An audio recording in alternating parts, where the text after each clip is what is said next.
My name is Rachel Palmer, and I am 37 years old.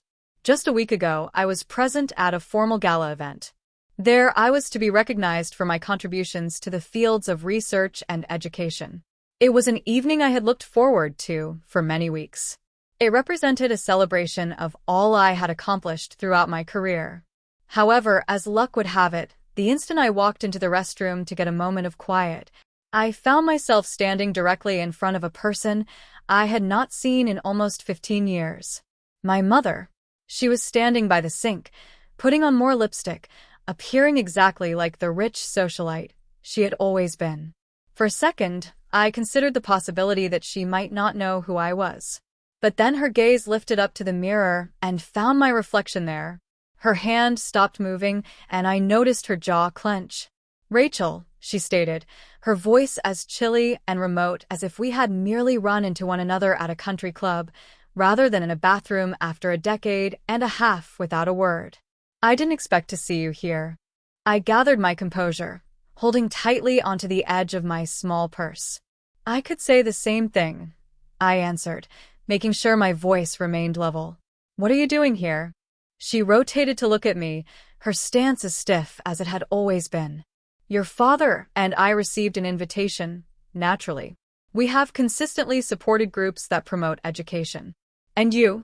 "I am receiving an award tonight," I stated, looking directly into her eyes, "for my research work." Her face hardly changed, but I detected the slightest hint of surprise in her eyes before she concealed it. "I see," she replied, turning back toward the mirror. "Well, I suppose everyone finds their path sooner or later." Her statement instantly transported me back to the day I left that house for the final time. I was 19, and the period leading up to that point had been difficult. In high school, I had a hard time with depression, but in my family, that was not an acceptable thing to confess. "What could you possibly have to be sad about?" my mother had asked on one occasion, her voice full of annoyance when I attempted to be open with her. "You have every advantage, more than most young people your age. You are simply inventing excuses." The reality was that I had been struggling immensely. The expectation to be flawless, to measure up to the Palmer reputation, was overwhelming. I attempted to maintain the pace, but my grades began to decline in my junior year. By my final year of high school, I was just barely managing. My parents did not perceive a child who needed support. They saw a disappointment and a humiliation. When my only college acceptance was from a community college, my father's anger was immense. "This family has certain standards," he had declared that night, walking back and forth in the living room while I stood there holding my acceptance letter. "And you have done nothing but let us down.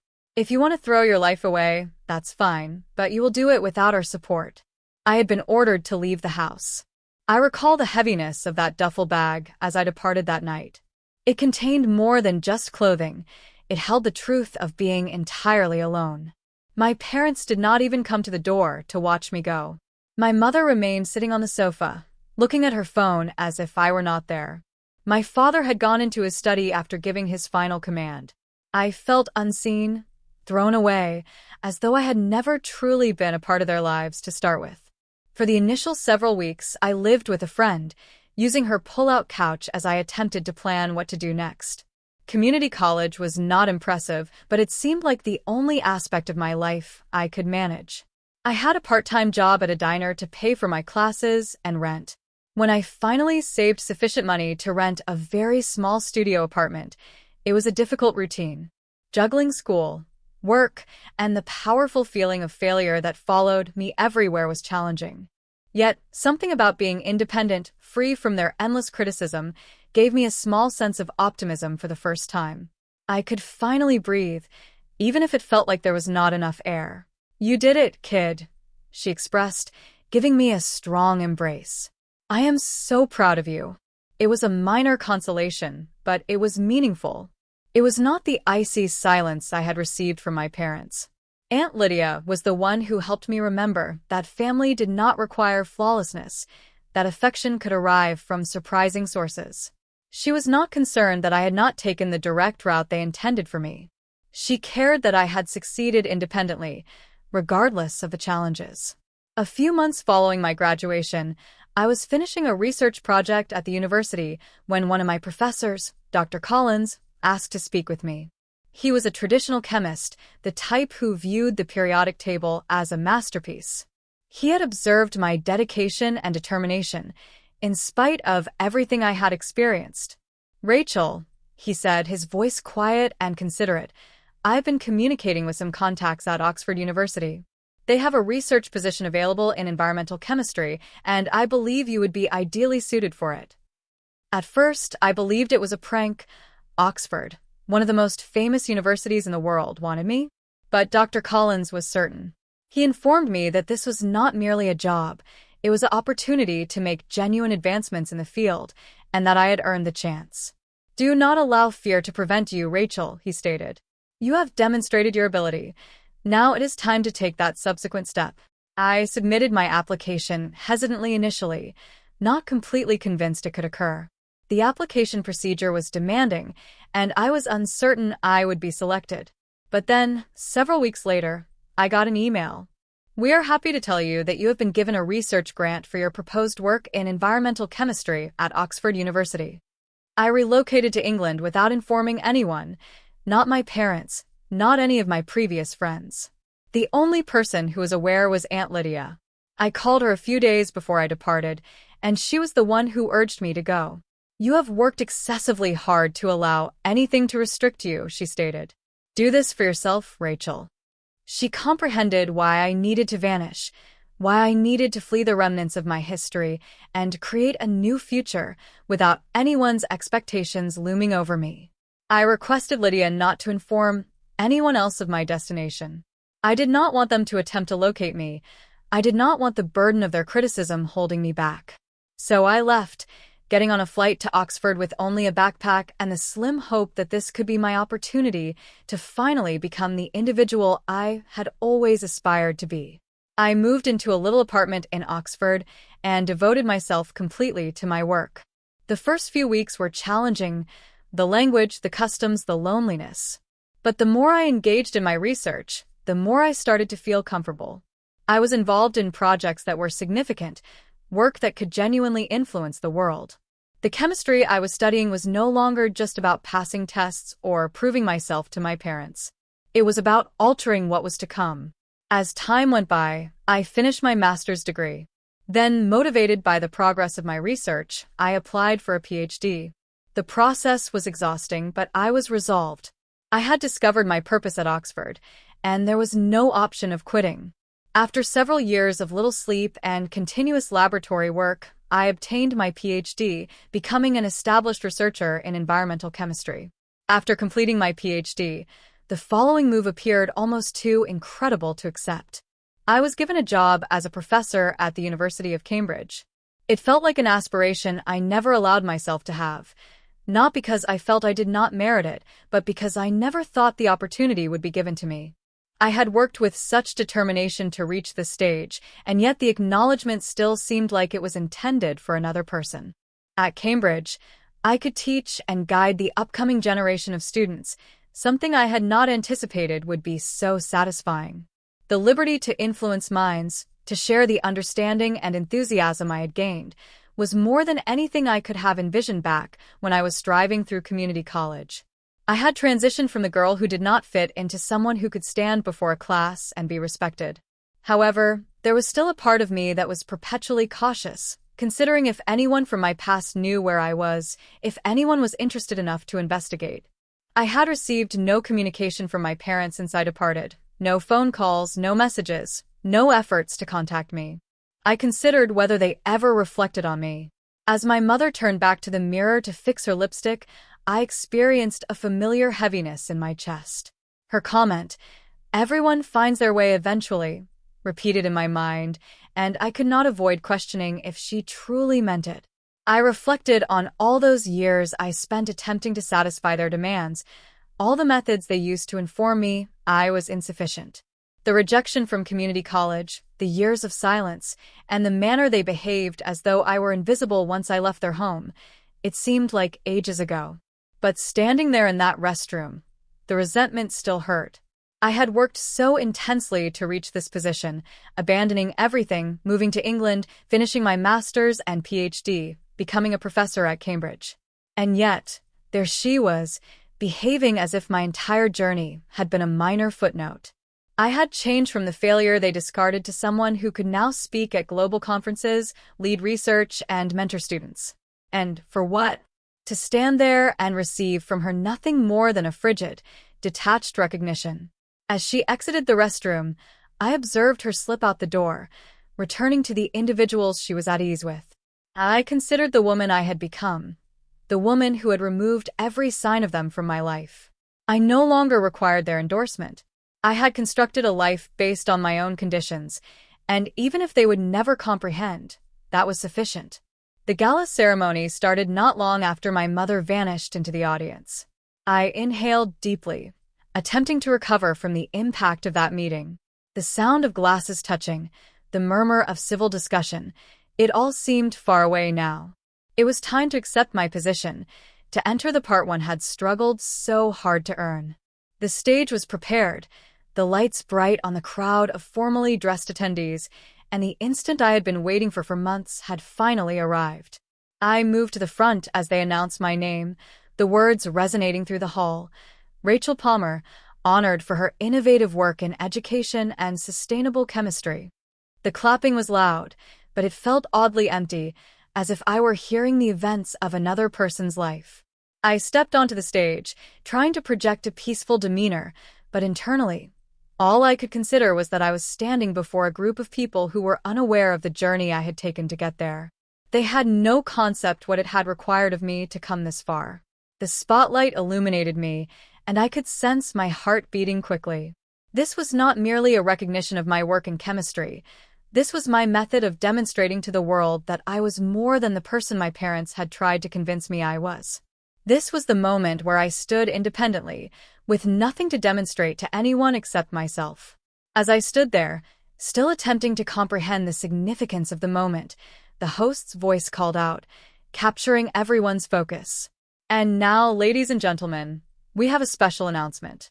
In recognition of the pioneering work in education and sustainable chemistry being honored tonight, a generous and anonymous donor has pledged a grant of $2 million to the award recipient. The room became silent, and I sensed every person's gaze turn toward me. My heart beat faster. This remarkable donation is meant to assist the continued work of the recipient's research and expand their influence on the world of education. I paused, briefly astonished. $2 million. The figure hung in the air, unbelievable and immense. But the announcement was not explicitly for me. It was for the winner of the award, someone whose identity had not yet been revealed. I was still comprehending everything when I heard the host's voice proceed. This grant, though anonymous, will be given to the individual tonight who has shown outstanding commitment to their work in advancing chemistry and education. For a moment, I was uncertain what to think. The huge amount of money, the manner it would transform someone's life, was staggering. But there was another element in the atmosphere, something I could not ignore, the understanding that the donor was unaware it would be me.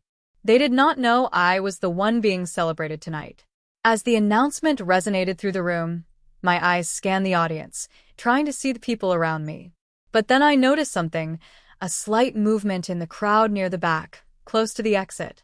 I saw him, my father. He stood up suddenly, his face contorted in revulsion. His eyes met mine for a brief second before he turned quickly and started to move toward the door. His actions were fast and intentional, as though he needed to exit that room immediately. I could not believe what I was witnessing. The man who had rejected me all those years ago, the one who had forced me out of his home, was departing as soon as he learned of the grant. He did not even remain to see who was being honored. My chest constricted as a combination of feelings overwhelmed me: anger, disbelief, and something more severe and resentful. This was the moment I had been anticipating, a moment where everything I had worked for was finally being acknowledged, and he could not even remain in the room to see it. He could not tolerate the fact that the daughter he had dismissed was now standing at the front of the room, receiving everything he had always expected from someone else.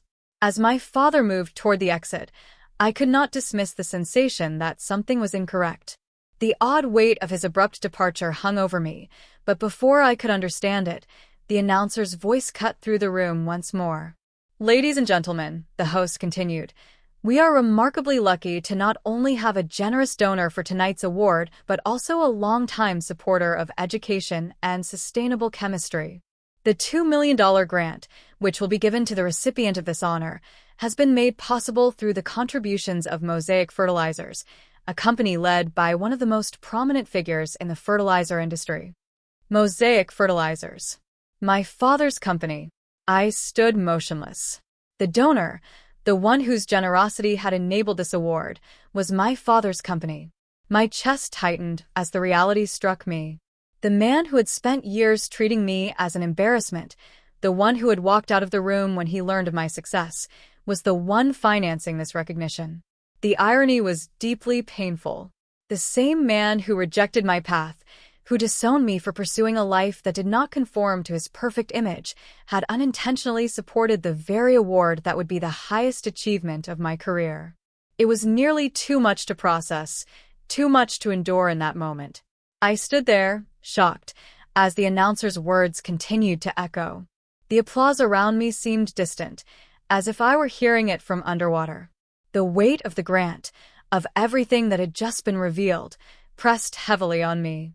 My heart pounded in my chest, and for a brief moment, I could not process any of it. "Thank you," I somehow said into the microphone, my voice unsteady, but just firm enough. The words felt hollow, too insignificant for what I was experiencing. But I did not have time to reflect on it. I had to leave that room. I could not stand there another moment enjoying a recognition that felt so meaningless. I turned suddenly, stepped off the stage, and without another look at the audience, I hurried toward the back door.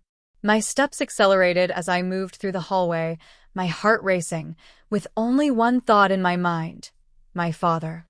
I knew he had left the room. I saw him exit, his face a mixture of disgust and something else I could not identify. But he could not simply leave, not like this, not when everything had come full circle. I could not allow it to conclude with him walking out on the one moment that demonstrated everything he had tried to dismiss about me. I pushed through the door leading outside, scanning the area, my breath coming in short gasps. There he was, standing by his car, his back to me. My feet moved automatically, and before I could stop myself, I was running. "Dad," I called out, my voice nearly breaking as I rushed after him. He did not look back initially, his shoulders rigid, but when he finally turned around, I saw the resentful expression on his face. He had that same look I recalled from all those years ago, as if everything were an offense to him. "What is it now, Rachel?" he asked sharply, his voice colder than I had ever heard it. "You think I'm going to congratulate you?" I halted just a few feet away, my heart pounding in my chest. I understood what this was about. He had no idea who the grant recipient was until they called my name.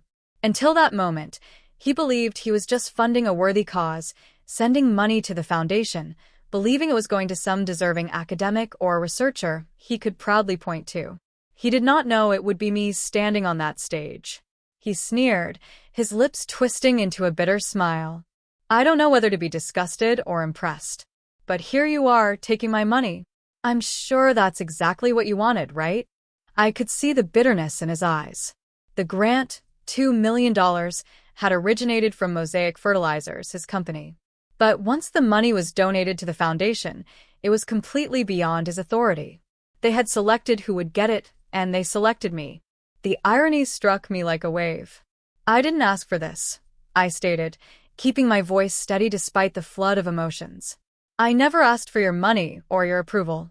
I earned this on my own, just like everything else." His eyes darkened, and he shook his head. "It doesn't change anything. You're still the failure I kicked out of my house all those years ago. No grant or award is going to change that." I felt a surge of anger, but I suppressed it. "It doesn't matter what you think anymore. I've made my own life, and if that money came from you, it doesn't mean anything to me." I turned my back on him without another word, my heart pounding in my chest. I did not need to argue with him anymore. He would not understand, and honestly, I did not require his approval. I had spent so many years trying to prove myself to him. And for what? To be here at this moment with everything I had worked for, only for him to stand there bitter and resentful of my success? It was not worth my time. The following day, I made a choice. I had spent the night contemplating what the $2 million grant represented. At first, it had seemed like a win, a justification. But by morning, that feeling had diminished. It was not my victory. It was just another reminder of everything I had escaped. The money connected to his company was never going to erase the years of hurt and rejection. It was not going to repair the part of me he had shattered when he forced me out of the house all those years ago. So I donated the entire amount, every last cent. I did not want it, not from him, not with the unstated obligations that came with it. Instead, I directed it toward funding scholarships for underprivileged students who had been ignored, undervalued, and dismissed. I wanted to provide them with the opportunity to build something for themselves without being crushed under the weight of expectations that did not belong to them. The money that had once been linked to rejection and bitterness was now part of something larger, something that would outlast the sting of my father's judgment. I felt a calm satisfaction as I finalized the donation. For the first time, I realized that I did not need his money, his approval, or his recognition. I had built my own legacy, one that would continue far beyond the walls of that gala.